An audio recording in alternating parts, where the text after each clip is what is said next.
July 2nd, 2018. A quiet morning in Fountain Hills, a desert town known for its calm streets, luxury homes, and silence. The kind of place where nothing really happens until something does. Inside a condominium in the village at town center, a 92-year-old woman wakes up, puts on her robe, and makes a decision. Not impulsive, not emotional, deliberate. She reaches for two guns, slides them into her pockets, and walks down the hallway. Minutes later, her son is dead. This is not just a story about violence. It's a story about control, about aging, about fear, and about a sentence that would echo around the world. You took my life, so I'm taking yours. To understand what happened that morning, you have to go back, way back. Anna Mae Blessing was born in 1925, before television, before the internet, before modern America took shape. She grew up in a world defined by survival, the Great Depression, World War II, a generation that didn't just live through history, they were shaped by it. She married a man named Billy Blessing. They built a life in Florida, a long marriage, a stable home, a routine that lasted decades. And then, in 2007, Billy died. After more than 50 years together, Anna Mae was alone. For many people, that kind of loss reshapes everything. But she adapted. She stayed independent, sharp, alert. Detectives would later say, even at 92, she was mentally clear, precise, controlled. This wasn't a woman slipping away. This was a woman who knew exactly what she was doing. Eventually, time caught up. Living alone became harder, and so her son, Thomas Blessing, stepped in. At 72 years old, he brought his mother to live with him, and his partner in Fountain Hills. On the surface, it made sense, a son taking care of his aging mother, but reality is rarely that simple. Within months, things began to change. Small frustrations, minor disagreements, the kind of tension families often ignore until it grows into something else.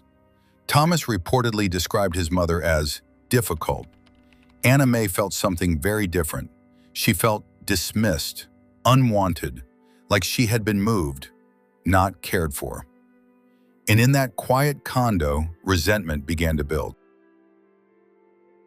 The home wasn't peaceful. It was unstable. Police were called multiple times. Arguments, threats, escalations. At one point, both mother and son told authorities they feared the other could become violent. Think about that. A 92-year-old woman and her 72-year-old son, both afraid of each other. And inside that same home, guns. Not one, not two, 13. Unsecured, unlocked, accessible. A detail that wouldn't fully surface until it was too late. Then came June 21st, 2018. Just 11 days before the killing, Thomas called police. He said his mother was threatening him. There's been a statement made to my girlfriend that she was going to go in the bedroom and shoot me in the head. Officers responded. They left. No arrests, no removals, no intervention strong enough to change what was coming. Sometimes the warning signs are loud, but they're not always acted on. Then came the decision. Thomas planned to move his mother into assisted living. To him, it may have been practical, even necessary, but to Anna Mae, it was something else entirely. It meant losing control, losing independence, losing the last piece of her life that was still hers. She would later say, "I didn't want to go to a nursing home, and he promised me I never would have to." For days she didn't sleep, 3, maybe 4 nights, awake, thinking, replaying conversations, replaying that decision. And slowly that thought turned into something else, a plan. The morning of July 2nd, around 10 a.m., the house is quiet. Her son is in bed, unaware. Anna Mae puts on her robe, reaches for two guns she had owned for decades. One, purchased in the 1970s, the other, given to her by her husband before he died. She hadn't used them in nearly 50 years, until now. She places them in her pockets, steps into the hallway, and walks, slowly, deliberately, toward her son's room. She enters. An argument begins. We don't know every word, but we know how it ends. A gun is drawn.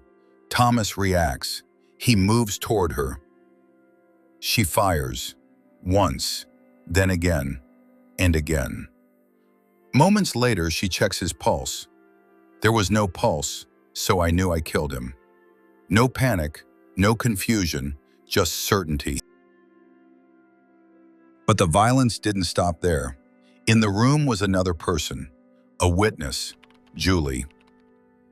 Anna Mae turned the gun on her, and what followed was chaos, a struggle, hands fighting over control.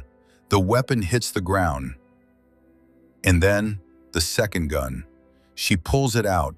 At 92 years old, she keeps going. Julie fights back, desperate, adrenaline taking over. She manages to disarm her and calls 911.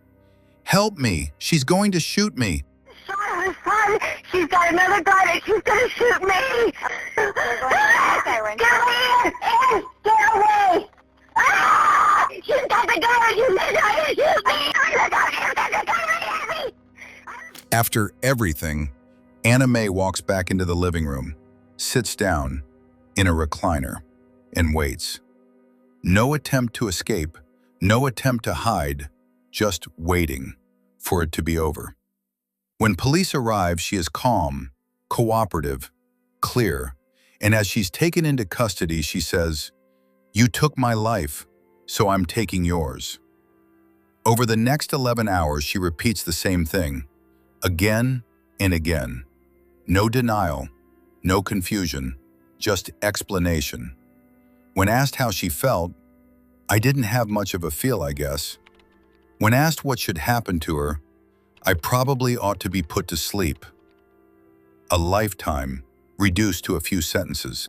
With everything that's happened now that you've had a chance to look back, what do you think should happen right now? What do you think should happen next? Well, I probably ought to be put to sleep. I'm no longer any good to society. I killed my son. She was charged with murder, aggravated assault, kidnapping. A trial was set. It never came. In November 2018, she suffered a stroke. Weeks later, she was moved to hospice care, and on December 5th, she died. No verdict, no sentence, no closure. In the end, this case isn't just about a killing. It's about something harder to define. The fear of losing control, the strain of caregiving, the tension that builds, quietly, invisibly, until it breaks. A mother who lived nearly a century, a son who tried to help, or maybe didn't know how, and a moment where everything changed. Because sometimes the most dangerous situations don't look dangerous at all. They look like family, and they happen behind closed doors.